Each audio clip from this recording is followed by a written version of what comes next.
बीमारी के बारे में बताने के लिए आपको 5 पॉइंट ध्यान में रखना है।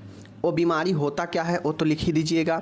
उसके बाद आपको लिखना पड़ेगा उसका कारण, उसका लक्षण, उसका निदान, उसका जटिलता और उसका जो है उपचार। ये 5 पॉइंट ध्यान में रखना पड़ेगा। जब ये 5 पॉइंट ध्यान में आप रखिएगा याद, तो ये 5 पॉइंट आपको बताएगा कि आपको उस क्वेश्चन में क्या क्या लिखना है, या फिर आपके क्वेश्चन जब एग्ज़ाम में पूछे जाएंगे तो वहाँ पे दे देगा कि कारण, लक्षण और प्रबंध बताइए। ठीक है। अब प्रबंध में मैं आपको बता चुका हूँ कि नर्सिंग प्रबंध होता है, सर्जिकल प्रबंध होता है, चिकित्सीय प्रबंध होता है। तो उस बीमारी में, उस प्रोसेस में अगर तीनों होगा, 2 तो होगा ही होगा। मेडिकल तो हर एक बीमारी में संभव है, दवाई के द्वारा उपचार करना या कुछ सहायक उपचार करना, वो तो सब में संभव है, सब बीमारी में। लेकिन कुछ ऐसे बीमारी होते हैं जहाँ पे सर्जरी भी होता है, जिसके लिए सर्जरी भी संभव है, तो उसमें सर्जिकल प्रबंध भी लिखाएगा। जैसे आज जो हम बताने जा रहे हैं, प्रश्न है हमारा मस्टॉइडाइटिस। मस्टॉइड आप लोग सुने होइएगा, मस्टॉइड से ही जो है हमारा मस्टॉइडाइटिस बना है। किसी भी चीज़ के लास्ट में अगर आइटिस लगा दिया जाता है तो हम लोग समझते हैं कि यह इन्फ्लामेशन होता है, यह किसी भी चीज़ को इन्फ्लामेटेड कर देता है। अगर यह लगा हुआ है तो हम लोग समझते हैं कि वह उसमें इन्फ्लामेशन को बताता है। अब इन्फ्लामेशन होता क्या है, आप लोग को मैं कितना बार बता चुका हूँ कि इन्फ्लामेशन का मतलब होता है सूजन होना, दर्द होना, ठीक है, वहाँ पे लालिमा होना, खुजलाहट, इचिंग, ये सब जो है हमारा इन्फ्लामेशन के अंदर होता है। ठीक है। और इन्फ्लामेशन को आइटिस के द्वारा हम लोग सफिक्स के द्वारा दिखाते हैं। ठीक है। तो देखिए यहाँ पे मस्टॉइडाइटिस है, इसके बारे में बताना है, इसके चिन्ह, लक्षण बताना है और प्री और पोस्ट ऑपरेटिव प्रबंध को बताना है। अब प्री और पोस्ट या पेरी ऑपरेटिव प्रबंध तभी आता है जब आपके सर्जरी होगा तब। ठीक है। सर्जरी होगा तो आपको प्री और पोस्ट, देखिए एग्जाम में आपसे कैसे पूछता है, कहेगा कि फलाने सर्जरी के प्री और पोस्ट ऑपरेटिव प्रबंध लिखे। नर्सिंग प्रबंध प्री और पोस्ट मतलब सर्जरी से पहले और बाद। ठीक है, ऐसे पूछ देगा। अगर ऐसे नहीं देगा तो आपसे सीधे कह देगा कि सर्जिकल प्रबंध बताए, इसमें नर्सिंग प्रबंध बताए। तो अगर नर्सिंग प्रबंध किसी सर्जरी में पूछेगा और ये नहीं क्लियर करेगा कि प्री और पोस्ट बताना है तो आपको दोनों लिखना पड़ेगा। ठीक है, दोनों लिखना पड़ेगा। समझ गए चीज़ों को। चलिए दे सकते हैं sign symptoms pre and post operative care of mastoiditis. यहाँ पे आप लोग देख लीजिए मस्टॉइडाइटिस होता क्या है। माय डियर, मस्टॉइडाइटिस जो होता है वह यहीं पे फिगर के भी माध्यम से आप लोग देख लीजिए। ठीक है ना। देखिए मस्टॉइडाइटिस, ठीक है, कान के पीछे कर्णमूल अस्थि, मस्टॉइड प्रोसेस, कान के पीछे यहाँ पे आप लोग देख सकते हैं, ये जो कान है, कान के ठीक पीछे ये अस्थि जो होता है, आप लोग छू के देखिएगा अपने कान के पीछे, वहाँ पे हड्डी आपको महसूस होगा। वही हड्डी जो है मस्टॉइड बोन होता है, मस्टॉइड प्रोसेस बोलते हैं उसको। ठीक है, कर्णमूल अस्थि बोलते हैं। इसके कोशिकाओं में होने वाले संक्रमण को कर्णमूल शोथ यानी मस्टॉइडाइटिस कहते हैं। कान से जुड़ी मस्टॉइड अस्थि के एंट्रम का पर्दा जो है मस्टॉइडाइटिस कहलाता है। ठीक है, तो आप लोग को एक समझना पड़ेगा माय डियर कि कान से जुड़ा हुआ हमारा ये हड्डी होता है, कौन, मस्टॉइड, जो कि कान के पीछे होता है, जिसे हिंदी में कर्णमूल अस्थि कहते हैं। ठीक है।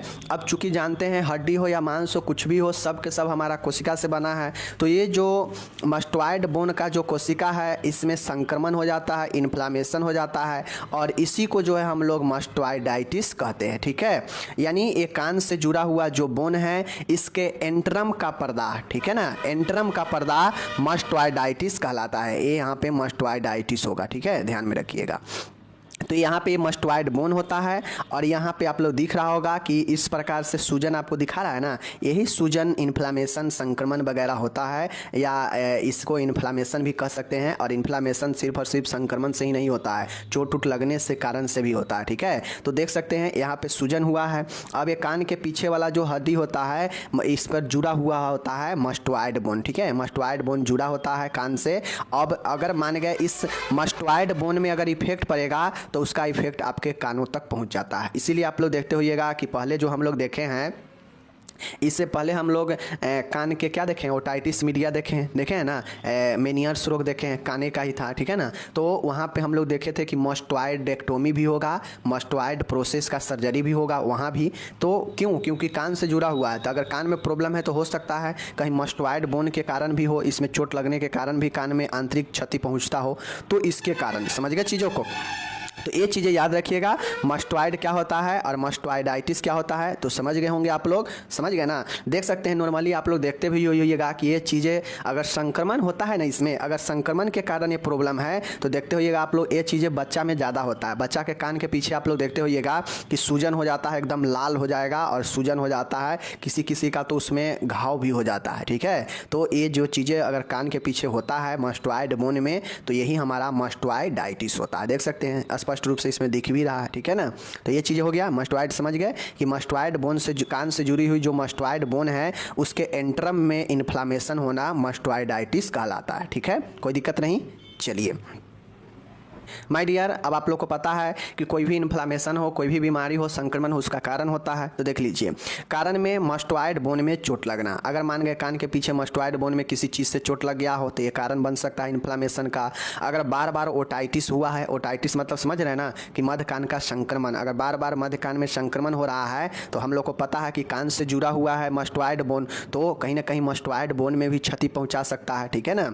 उसके बाद है ऑस्टिचियन ट्यूब में अवरोध। अब एक ट्यूब होता है कान के अंदर, ठीक है, ये ऑस्टियन ट्यूब में जो है क्या होगा, अवरोध होगा, ऑब्स्ट्रक्शन होगा, जिसके कारण जो है प्रॉब्लम होगा। एलर्जी होना, ठीक है, एलर्जी होना, वायरल इन्फेक्शन होना, तो अलग अलग जो है कारण हो सकते हैं, ठीक है, जिसके कारण मस्टॉइड बोन में ये प्रॉब्लम आता है, ठीक है, समझ गए, कोई दिक्कत नहीं। चलिए तो कारण यहाँ पे बता दिए। कारण में एक बार और देख लीजिए, चोट लगना मस्टॉइड बोन में, बार बार ओटाइटिस होना, एस्टिचियन ट्यूब में अवरोध होना, एलर्जी होना। ओके, चलिए क्लिनिकल फीचर क्या होते हैं, अब हमको लक्षण दिखना है। अब मानिए हमको कान के पीछे हड्डी में हमें प्रॉब्लम आ गया है, तो क्या क्या जो है अनुभव करेंगे, क्या क्या लक्षण दिखेंगे, देख लीजिए यहाँ पे स्पष्ट रूप से दिया गया है। कान के पीछे अस्थि में तेज दर्द होगा। अब माय डियर, अगर समझिए चोट के कारण हो या संक्रमण के कारण हो या एलर्जी के कारण हो, किसी भी कारण से या ओटाइटिस के कारण हमें मस्टॉइड बोन में प्रॉब्लम आ गया है, तो जाहिर सी बात है प्रॉब्लम आने से तेज दर्द होगा ही होगा, वो भी कान में है, कान के आसपास में है तो होगा ही होगा।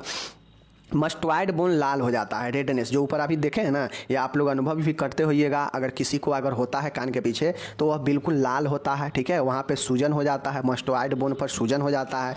अब आप लोग को पता है कान में हो या कहीं दर्द होता है, कुछ होता है तो बुखार हो ही जाता है, तो यह भी एक लक्षण दिखता है। कान में संक्रमित स्राव रिसार, ओटोरिया, ओटोरिया मतलब होता है कि कान से स्राव होना, संक्रमित स्राव होना, ठीक है, कान से सिक्रेशन होगा। श्रवण क्षमता में कमी आएगा, हियरिंग लॉस होगा। उल्टी एवं जी घबराएगा, क्यों, क्योंकि कान हमारा संतुलन बनाने का भी काम करता है। अगर कान के आसपास ही प्रॉब्लम होगा तो जी घबराना और उल्टी होना तो होगा ही होगा। श्रवण क्षमता में लॉस होगा ही होगा, कान से संक्रमित श्राव जाएगा ही जाएगा, बुखार तो होगा ही होगा, दर्द होगा तो, और मस्टॉइड बोन पर सूजन भी होगा, लालिमा भी होगा, तेज दर्द भी होगा। तो यह सब लक्षण और चिन्ह होते हैं, ठीक है, कोई दिक्कत नहीं है, बहुत आसानी। संतुलन बिगड़ना, यह भी एक लक्षण चिन्ह ही होगा। अब निदान मतलब इसका डायग्नोसिस कैसे होगा, देख लीजिए। सबसे पहले किसी भी बीमारी के लिए 3 चीज़ें महत्वपूर्ण होता है। 3 चीज़ें अगर आप किसी भी बीमारी के डायग्नोसिस में लिखते हैं तो गलत नहीं होगा। पहला, हिस्ट्री कलेक्शन, किसी भी बीमारी के मरीजों का हिस्ट्री लेते हैं, ठीक है। दूसरा है उसके शारीरिक जांच करते हैं, फिजिकल एग्जामिनेशन करते हैं, और ब्लड इन्वेस्टिगेट। यह 3 चीज़ें किसी भी बीमारी के लिए मस्ट है, और लिख देंगे तो कोई गलत नहीं कर सकता है, ठीक है। तो ये 3 चीज़ें तो होगा ही होगा, ठीक है। उसके बाद है ईयर डिस्चार्ज कल्चर, कान से जो डिस्चार्ज सिक्रेशन होता है उसको जो है क्या करते हैं, टेस्ट करते हैं, कल्चर टेस्ट, ठीक है। उसके बाद एक्सरे करेंगे, इससे भी नहीं होगा, सीटी स्कैन करवाएंगे। तो और सारे जो है हम इस चीज़ को लिखते हैं, ठीक है। चलिए जटिलता में, कॉम्प्लिकेशन में क्या लिखते हैं, जटिलता में क्या लिखते हैं माय डियर। अगर जटिलता के मतलब होता है कि मान गए इस बीमारी को अगर ना ट्रीटमेंट कराया जाए तो और क्या जो है रूप ले सकता है, क्या कॉम्प्लिकेशन हो सकता है, ठीक है। तो देखिए ये जो है मस्टॉइड बोन क्या क्या पैदा कर सकता है आगे, मेनिंजाइटिस, मेनिंजिस का प्रॉब्लम, मेनिंजाइटिस, चेहरे पर लकवा, फेशियल पैल्सी, चेहरा पर लकवा मार देगा, ठीक है। मस्तिष्क में घाव होना, ब्रेन अवशेष होना, चूँकि संक्रमण फैलते जाएगा तो कान के आसपास ही हमारा ब्रेन है तो उसमें संक्रमण हो जाएगा।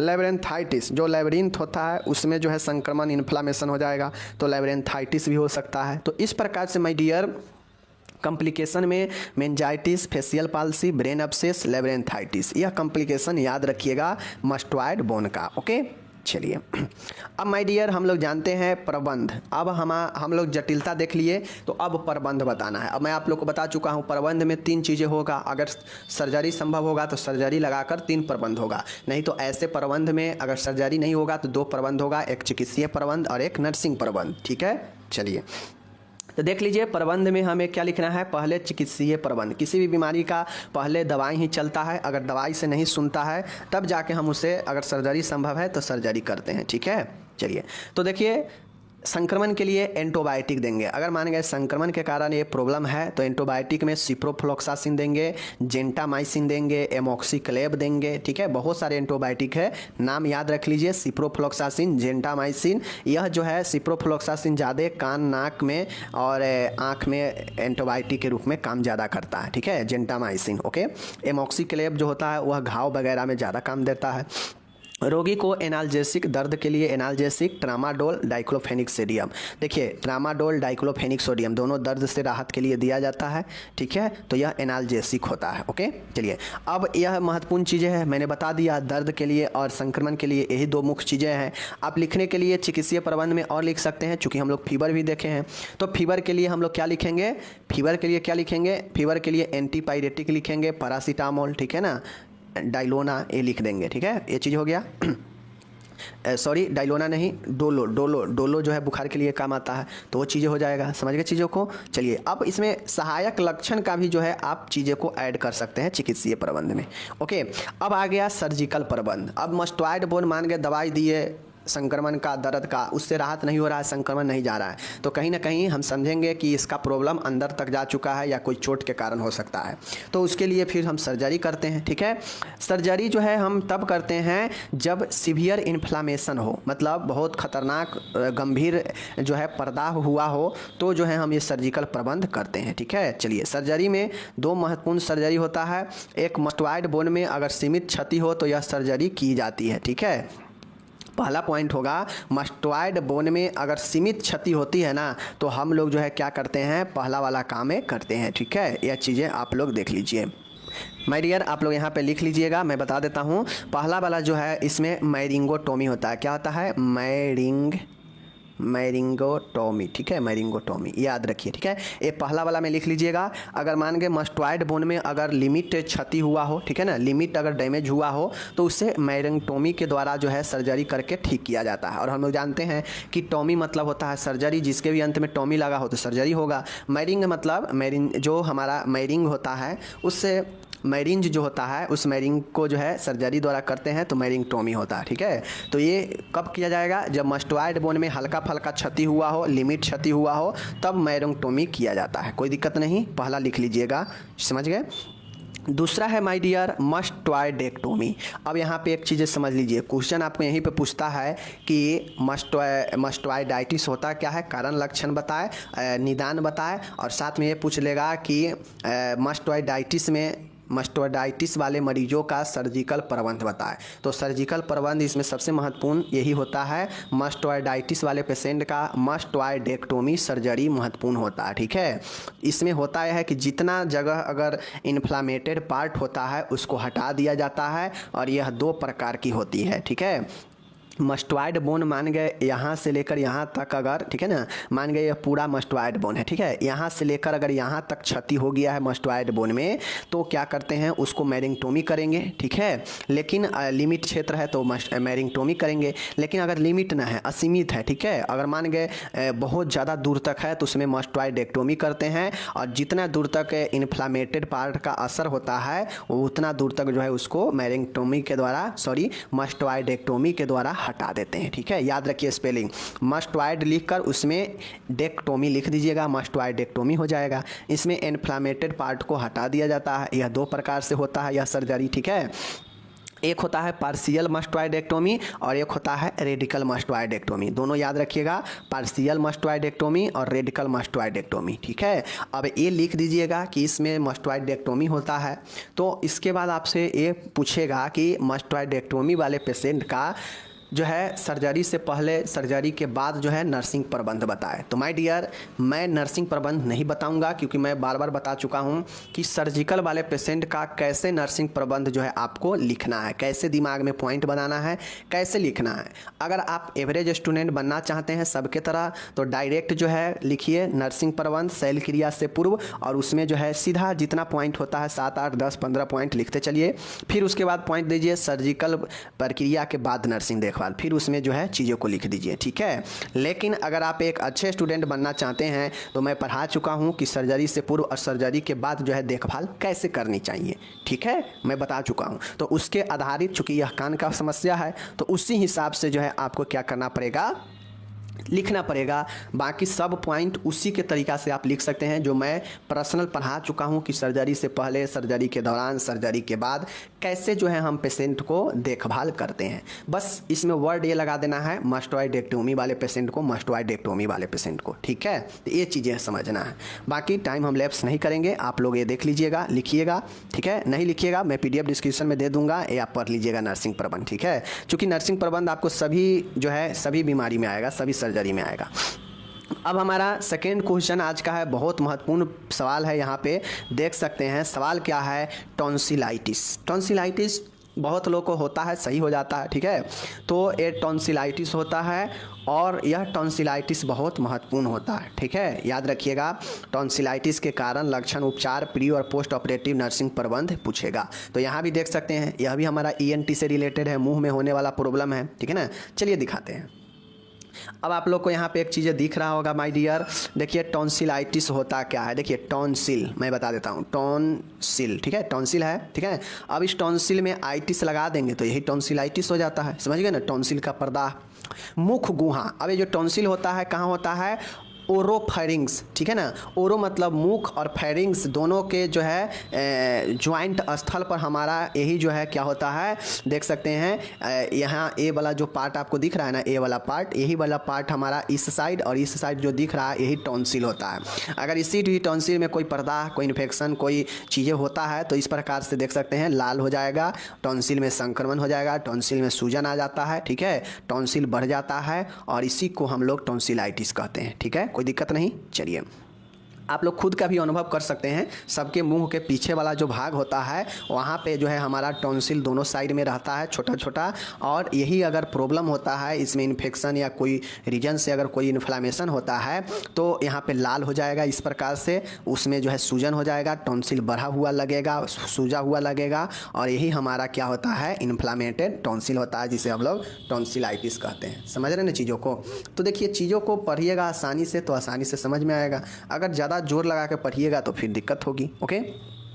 तो ये कहता है कि मुख गुहा के पिछले भाग, मुख गुहा क्या, यही ना है, मुख गुहा, ओरोफेरिंग्स। ओरोफेरिंग्स का मतलब होता है ओरल, ठीक है, ओरल मतलब मुख प्लस फेरिंग्स, इस दोनों के जो ज्वाइंट स्थल होता है मुख गुहा में, वहीं पर एक टॉन्सिल स्थित होता है, टॉन्सिल, और उसी में संक्रमण द्वारा जो पर्दा होता है, वह जो सूजन होता है उसे टॉन्सिलाइटिस कहते हैं।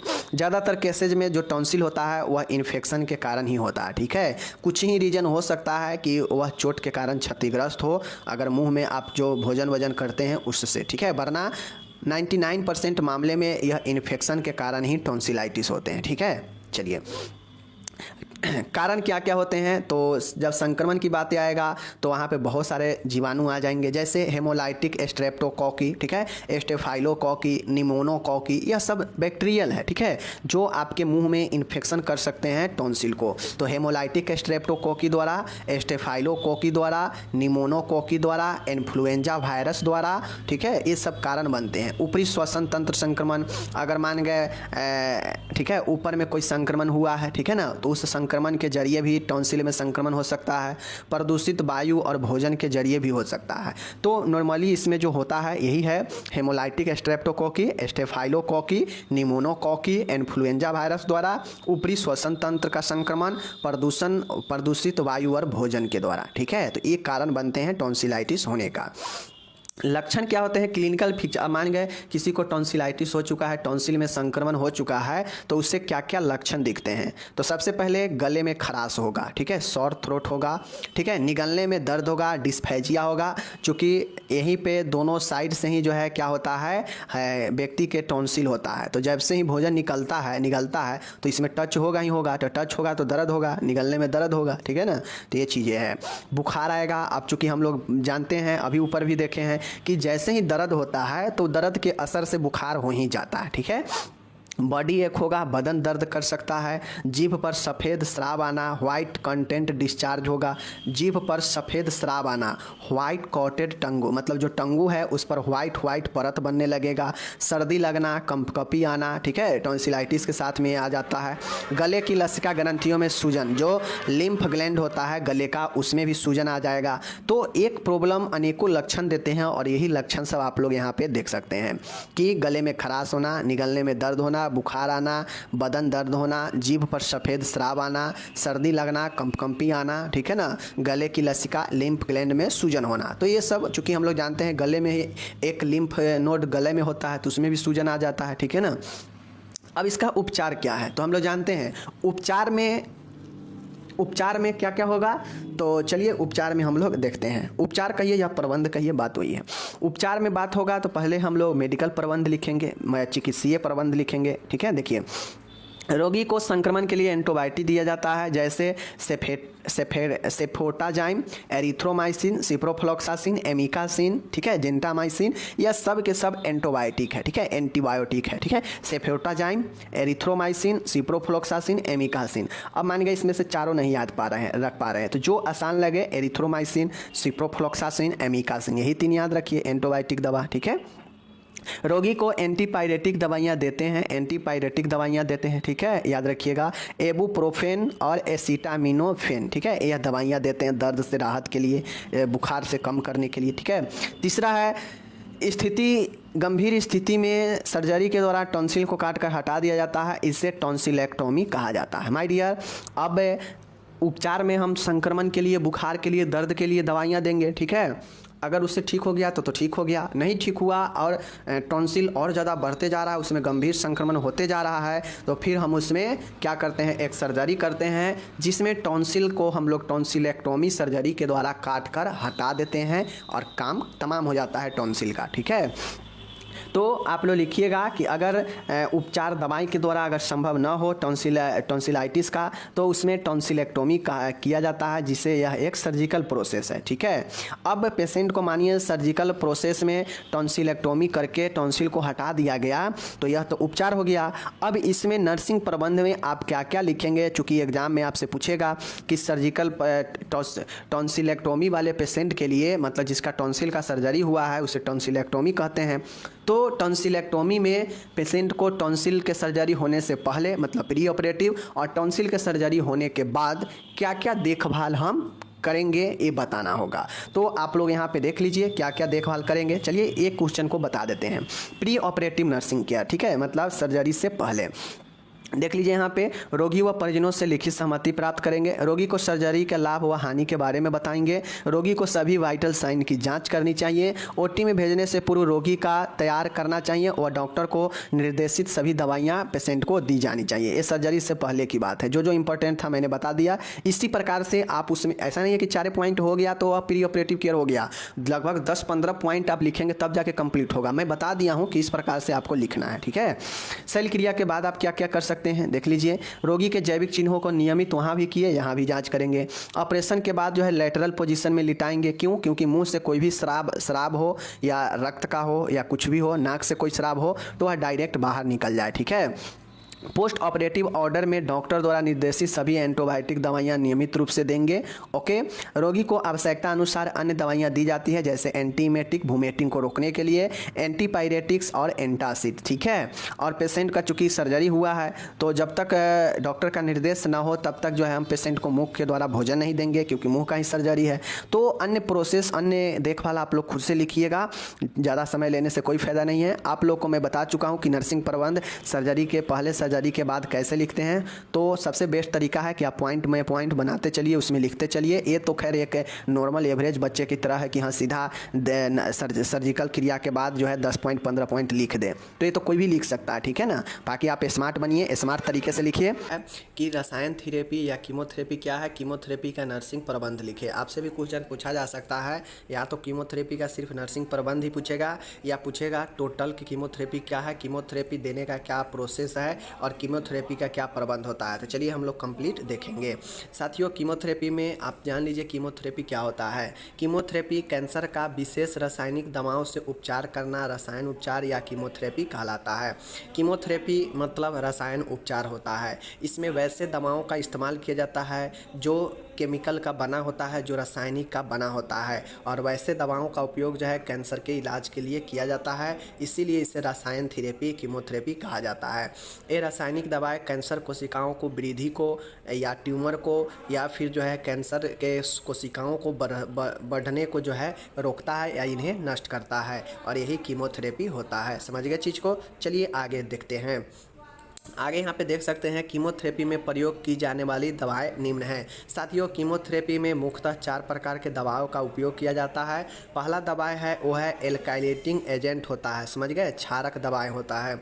इसमें जो भी दवाएं उपयोग किया जाता है वह एल्काइलेटिंग एजेंट होता है, मीन्स क्षारक दवाएँ होता है। अब ये जो क्षारक दवाएँ होता है ये क्या करता है कि जो भी कोशिका होते हैं, जो कैंसर वाला कोशिका होता है उससे कोशिका में जो भी डीएनए होते हैं जिसके कारण वह विभाजन होकर और नए नए कोशिका बना सकता है, तो इस डीएनए को ही यह क्या करता है, क्षतिग्रस्त कर देता है, क्षारीकरण कर देता है। अब हम लोग जानते हैं कि कोई भी चीज़ को अगर एल्काइलेटिंग कर दिया जाए, क्षारीकरण कर दिया जाए, तो वह नष्ट होने लगता है। तो उसी प्रकार से यह एल्काइलेटिंग एजेंट जो दवाई होता है यह कोशिका को क्षारीकरण कर देता है, क्षारीकरण कर देता है, जिससे कोशिका अगर विभाजन का प्रयास करता है तो वह विभाजन नहीं कर पाता है, टूट नहीं पाता है, जिसके कारण विभाजन नहीं होता है। और जब विभाजन नहीं होता है तो जो कोशिका होते हैं वो वृद्धि कम करता है कैंसर सेल का, जिसके कारण जो कैंसर होता है वह सीमित हो जाता है और धीरे धीरे वह कोशिका भी नष्ट हो जाता है जो कैंसर वाला है।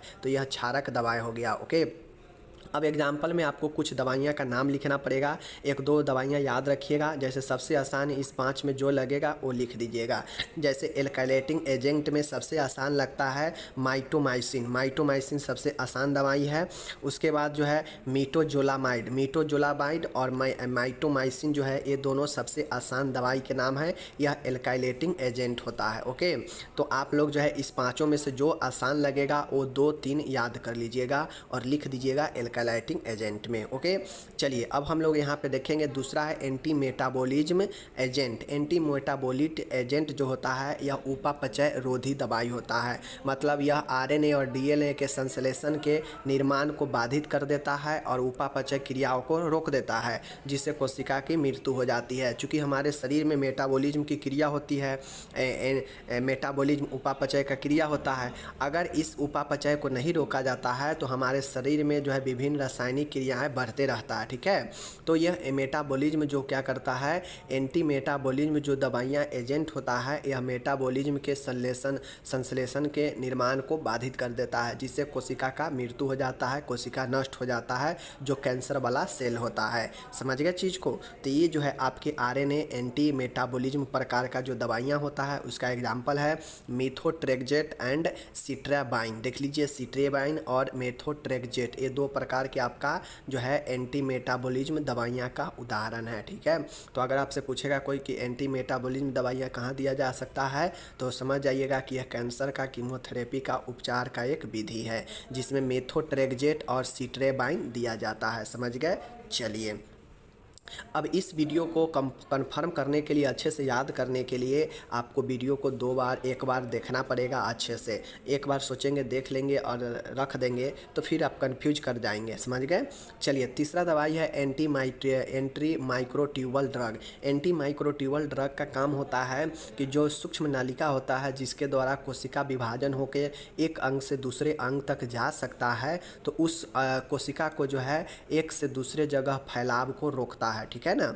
मतलब जो ट्यूब होता है, जो सूक्ष्म नलिका है, इससे जो है क्या करता है, ये एंटी माइक्रोबियल ट्यूब का काम करता है। ऐसे दवाई मतलब उस नलिकाओं में क्या करता है, कैंसर सेल को जाने से रोकता है, क्योंकि एक कैंसर सेल अगर दूसरे जगह पर जाएगा तो दूसरे जगह भी कैंसर सेल को वह क्या करेगा, उत्पन्न करने लगेगा। तो ये दवाइयाँ एंटी माइक्रोबियल ट्यूब जो होता है, यह सूक्ष्म नलिकाओं को क्या करता है, आपको कैंसर सेल को एक जगह से दूसरे जगह जो है जाने को रोकता है। और इसके जो आपके सेंटर जो ध्रुव होता है, इस दवाइयाँ आपके कैंसर सेल का उस ध्रुव को तोड़ता है, ठीक है, जिसके कारण वह जो है नष्ट हो जाता है कैंसर सेल, समझ गए, और आगे नहीं जा पाता है, नहीं फैल पाता है। ये एंटी माइक्रोबियल ट्यूब का नाम देख लीजिए। इसमें भी दो दवाइयाँ हैं, बिनक्रिस्टिन और बिमलास्टिन। बिनक्रिस्टिन और बिमलास्टिन दो जो है आपका क्या है, एंटी माइक्रोट्यूबल ड्रग एजेंट, ठीक है। तो बिमलास्टिन और बिनक्रिस्टिन दो याद रखिएगा, anti microtubule drug, okay. And last वाला है, चौथा है साइटोटॉक्सिक एंटीबायोटिक। साइटोटॉक्सिक एंटीबायोटिक का मतलब होता है कोशिका विनाशक जैव प्रतिरोधी दवाई। यह एक प्रकार का एंटीबायोटिक होता है जो क्या करता है कि विभिन्न कोशिकाओं को जो है क्या कर देता है, नष्ट करता है, ठीक है। इनके उपयोग से कैंसर की कोशिकाओं को नष्ट किया जाता है। इनके निम्न उदाहरण हैं, ये डायरेक्टली के है। देखिए, इससे पहले जो हम लोग 3 देखे हैं ना, वह 3 जो है आपको क्या था, वो 3 आपका इसका सहायक है, कैंसर सेल को रोकने का, वृद्धि को रोकने का एक जरिया था, जो विभिन्न रास्ता से रोक सकता है कैंसर सेल को बढ़ने से या ट्यूमर बनाने से। लेकिन ये जो एंटी टॉक्सिक एंटीबायोटिक है, यह एक प्रकार का एंटीबायोटिक है। एंटीबायोटिक क्या करता है कि आपको बीमारियों से बचाता है ना। तो यह भी क्या करता है कि ये साइटोटॉक्सिक है, मतलब यह एक विनाशक है, कोशिका विनाशक है, जिसको लेने से जो भी कैंसर सेल होता है वह सेल जो है नष्ट होने लगता है, ठीक है, नष्ट हो जाता है और उसके क्रियाओं को बाधित कर देता है। तो यही जो है कोशिका विनाशक जैव प्रतिरोधी दवाइयाँ साइटोटॉक्सिक एंटीबायोटिक होता है, जो कि चौथा प्रकार का दिया जाने वाला दवाई है, ठीक है। इसमें जो कौन कौन सी दवाई हैं देख लीजिए, डॉक्सोरूबिसिन, डोनोरूबिसिन, इपिरूबिसिन और इडारूबिसिन और माइटोमाइसिन। ये जो है आपका जो है दवाइयाँ हैं, देख लीजिए। ये दवाइयाँ क्या करता है आपका कि कैंसर को सीधा सीधा मारता है, और ये एक प्रकार से यह एंटीबायोटिक का काम करता है, किसके लिए, कैंसर सेल के लिए, ठीक है। तो ये जो है आपका कौन सा हो गया, ये पांचों दवाइयाँ, डोनोरूबिसिन, सबके लास्ट में बिनसिन रूबिसिन लगा है, तो इसको जो है क्या कीजिएगा, आप लोग देख लीजिएगा, समझ गए। तो ये कुल 4 प्रकार के दवाइयाँ हैं। पहला कौन सा, एल्कलाइटिंग एजेंट, दूसरा एंटी मेटाबॉलिज्म एजेंट, तीसरा था anti microbial tube agent, and last वाला है कि साइटोटॉक्सिक एंटीबायोटिक, ठीक है। तो ये 4 प्रकार का आपका ड्रग दिया जाता है जब कीमोथेरेपी पेशेंट को चलता है, तो ओके। चलिए, एंड हम लोग अब यहाँ पे देखेंगे कीमोथेरेपी प्रदान करने का तरीका, मतलब कीमोथेरेपी किन किन तरीक़ों से दिया जाता है पेशेंट का। चलिए हम लोग देखते हैं, आपसे भी इसका विधि तरीका पूछेगा इसको देने का, देख लीजिए। कैंसर के प्रकार के अनुसार कीमोथेरेपी की दवाइयाँ इस प्रकार दी जा सकती हैं। देखिए, कैंसर के उपचार के अनुसार, मतलब कैंसर कौन प्रकार का है, उसी प्रकार के अनुसार जो है कीमोथेरेपी में दवाइयाँ अलग अलग प्रकार से दिया जाता है, ठीक है। देख लीजिए, एक होगा कि अन्य ड्रग के साथ ए भी ड्रग चलेगा, मतलब कोई और ड्रग भी चल रहा है साथ में ए भी ड्रग चलेगा, ऐसा दवाइयाँ यहाँ पे दिया जाता है इसमें, ठीक है। ट्यूमर की साइज घटाने हेतु सर्जरी से पहले या रेडिएशन थेरेपी से पहले या बाद में। देखिए, जो ट्यूमर है, अगर ट्यूमर का साइज बड़ा है तो इस साइज को छोटा करने के लिए जो है दिया जाता है दवाई, सर्जरी से पहले या रेडिएशन थेरेपी से पहले या बाद में दिया जाता है। मान गए किसी को ट्यूमर हो गया है कैंसर का और उसका सर्जरी होना है, तो सर्जरी से पहले दवाइयाँ दिया जाता है या रेडिएशन थेरेपी से पहले या बाद में दिया जाता है, ताकि ट्यूमर को घटाया जाए, कम किया जाए, ओके। एंड नेक्स्ट है कि चरणों या चक्रों में, ताकि प्रत्येक चरण के बाद शरीर को आराम प्रदान किया जा सके। अब जो कीमोथेरेपी होता है यह स्टेप बाय स्टेप होता है, चरण में दिया जाता है। जब एक चरण पूरा हो जाता है तब दूसरा चरण दिया जाता है, तब तीसरा चरण। इससे होता यह है कि शरीर को आराम प्रदान किया जा सकता है प्रत्येक चक्र या प्रत्येक चरण के बाद, ओके। सीधे रक्त प्रवाह में IV माध्यम से, टैबलेट रूप से या क्रीम के रूप में। ये जो कैंसर दवाइयाँ हैं ये सीधे IV माध्यम से, मतलब इंट्रावेन के माध्यम से सीधा ब्लड ब्लड में प्रवाह किया जाता है, ठीक है। टैबलेट के रूप में या क्रीम के रूप में भी ये हो सकता है चीज़ें, ठीक है। चलिए, तो तीनों तरीका जान गए। पूरे शरीर पर असर या सीधे कैंसर वाले भाग में इंजेक्ट किया जाता है। यह जो तरीका देने का होता है कीमोथेरेपी, या तो पूरे शरीर में भी इसका असर करवा सकते हैं, या चाहे तो सिर्फ और सिर्फ कैंसर जहाँ पे सेल है उस कैंसर वाले भाग में ही इंजेक्ट किया जा सकता है दवाई को, समझ गए। चलिए, एंड यहाँ पे देखिए ये कहाँ पे दिया जाएगा, तो घर पर, क्लिनिक या अस्पताल में। ये जो दवाइयाँ हैं या तो घर पर या क्लिनिक में या अस्पताल में, इन सारे जगहों पर जो है यह चल सकता है कीमोथेरेपी का इलाज। तो इस प्रकार से जो है यह देने का तरीका हो गया कि किन किन माध्यमों में कीमोथेरेपी दे सकते हैं, समझ गए। चलिए, अब हम लोग यहाँ पे देखेंगे कीमोथेरेपी के क्या साइड इफ़ेक्ट होता है, कीमोथेरेपी के क्या जो है दुष्प्रभाव होता है, ठीक है। सभी दवाइयाँ का अपना अपना साइड इफ़ेक्ट होता है, तो कीमोथेरेपी भी एक दवाइयाँ का ग्रुप होता है, ठीक है। जो 4 ग्रुप के दवाइयाँ दिया जाता है तो उसका जो है अलग अलग जो है दुष्प्रभाव भी हो सकता है। तो कीमोथेरेपी में सबसे ज़्यादा जो दुष्प्रभाव होता है वो साइटोटॉक्सिक ड्रग का दुष्प्रभाव होता है, जो लास्ट वाला हम लोग देखे हैं, जिसमें सेल का विनाश होता है, सेल को नष्ट किया जाता है, ठीक है। देखिए, तो इसके देने से प्लेटलेट की संख्या में भारी कमी आएगा, यानी बोन मैरो सप्रेशन होने के कारण बोन मैरो में प्रॉब्लम आ जाता है, ठीक है। असमान रक्तस्राव, इसके देने से एबनॉर्मल ब्लीडिंग भी हो सकता है, रक्तस्राव भी हो सकता है। हेयर लॉस, बाल झड़ना, चूँकि हम लोग जानते हैं, देखते हैं कि जो भी कैंसर वाला रहता है उसका बाल झड़ने लगता है, टकला हो जाता है। क्यों? क्योंकि उसको ये साइड इफेक्ट होता है कीमोथेरेपी का। ये रेडिएशन थेरेपी में भी ऐसे ही था, समझ गए। जी घबराना एवं उल्टी होना, यह भी एक साइड इफेक्ट है कीमोथेरेपी का।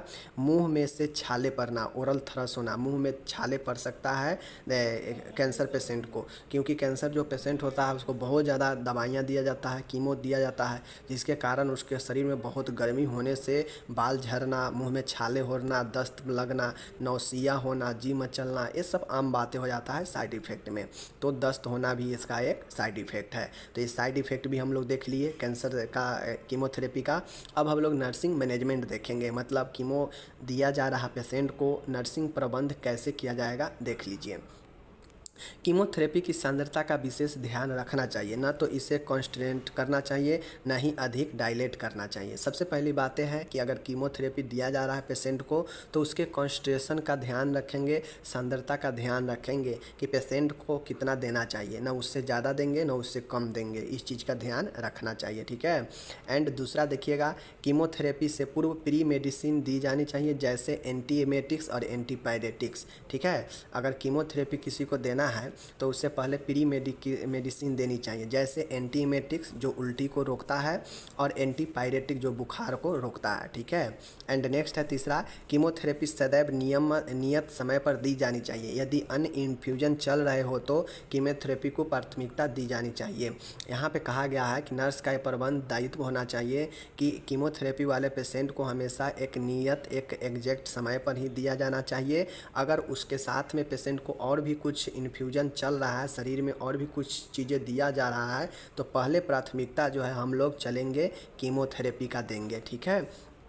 चलिए, चौथा देखिए, यहाँ पे चौथा जो है, कीमोथेरेपी से भेन नष्ट होने लगती है, अतः आईवी कैनुला लगाते समय विशेष ध्यान रखें। अब कीमोथेरेपी यह बार बार दिया जाता है समय समय पर, तो इसके कारण जो है बार बार जो है आईवी लगाने से क्या होगा कि कैनुला जो है बार बार लगाने से नष्ट जो है भेन नष्ट होने लगेगा, ठीक है। तो इसका विशेष ध्यान रखेंगे, ओके। एंड नेक्स्ट है पाँचवा देखिएगा, नर्स को कीमोथेरेपी तैयार करते समय एसेप्टिक तकनीक का ध्यान रखना चाहिए, वह ग्लव एवं गाउन का पहनना चाहिए।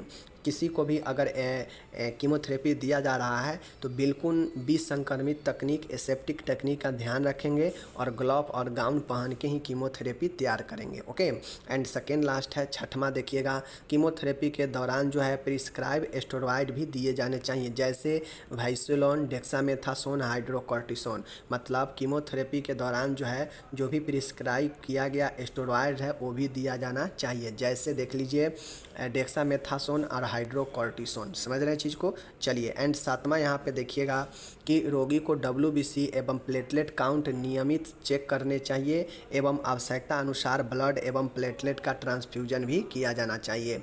ठीक है, अब रोगी जो भी कीमोथेरेपी वाला है उसको जो है WBC और प्लेटलेट का नियमित चेक करना चाहिए और ब्लड एवं प्लेटलेट का ट्रांसफ्यूजन भी किया जाना चाहिए, क्योंकि कीमोथेरेपी देने से प्लेटलेट और ब्लड में कमी आता है। तो इसके लिए जो है आपको क्या करना होगा कि ब्लड को ट्रांसफ्यूजन करना होगा या प्लेटलेट भी ट्रांसफ्यूज करना पड़ेगा। तो ये जो है सातों आप लोग पॉइंट यहाँ पे देखें। चलिए नेक्स्ट चलते हैं। तो मैं यहाँ पे आपको बता दूं कि एंड नेक्स्ट एक पॉइंट और हो सकता है, इसमें इंक्लूड कर लीजिएगा कि जो कीमोथेरेपी होता है, कीमोथेरेपी देते समय अगर किसी भी प्रकार का रिएक्शन अगर दिख रहा है पेशेंट में तो तुरंत जो है डॉक्टर चिकित्सक को सूचित करना चाहिए। ठीक है, क्योंकि ये जो कैंसर कीमोथेरेपी होता है यह बिल्कुल इसमें केमिकल का उपयोग किया जाता है, क्योंकि सारा दवाई केमिकल से ही बनता है और इसमें 3-4 ग्रुप का दवाई होता है कीमोथेरेपी में। तो हो सकता है पेशेंट को देने पर, इन्फ्यूज करने पर पेशेंट को कुछ रिएक्शन दिखे, तो अगर रिएक्शन दिखे तो तुरंत जो है डॉक्टर को सूचित करना चाहिए और जो कीमो दिया जा रहा है उसे रोक देना चाहिए फिलहाल के लिए। ठीक है, तो ये सारी चीज़ें नर्स के द्वारा ध्यान रखा जाएगा और बाकी का जो यहाँ पे पॉइंट मैंने बताया है ये सारे के सारे पॉइंट आपको लिखना पड़ेगा नर्सिंग मैनेजमेंट में, नर्सिंग देखभाल में कीमो के पेशेंट के लिए। समझ गए। कीमो कहाँ पे दिया जाता है? कैंसर वाले पेशेंट के कीमो में क्या होता है, तो कीमो में 4 ग्रुप का दवाई दिया जाता है, जो चारों ग्रुप मैंने ऊपर में ABCD में मैंने आपको बता दिया है। सब में अलग अलग दवाइयाँ होता है। कैंसर कब दिया जाता है, किन किन कंडीशन में, वो भी मैंने बता दिया। कैंसर का देखभाल, कीमो का देखभाल कैसे किया जाएगा नर्स के द्वारा, वो भी मैंने बता दिया। तो सारा चीज़ें मैंने कीमो के बारे में आपको पढ़ा दिए हैं बिल्कुल आसान से। कीमो का पर्सनल वीडियो इसीलिए मैं बताया हूँ ताकि आप चीज़ों को आसानी से समझ पाए, वीडियो छोटा रहे तो। समझ गए। यहाँ पे इंग्लिश दिया गया है, ऊपर में हिंदी है, तो इंग्लिश वाले इंग्लिश में पढ़िए, हिंदी वाले हिंदी में पढ़िए। बहुत आसान भाषा में दोनों का उपयोग किया गया है, आसान भाषा में। ओके, चलिए मिलेंगे अगले वीडियो।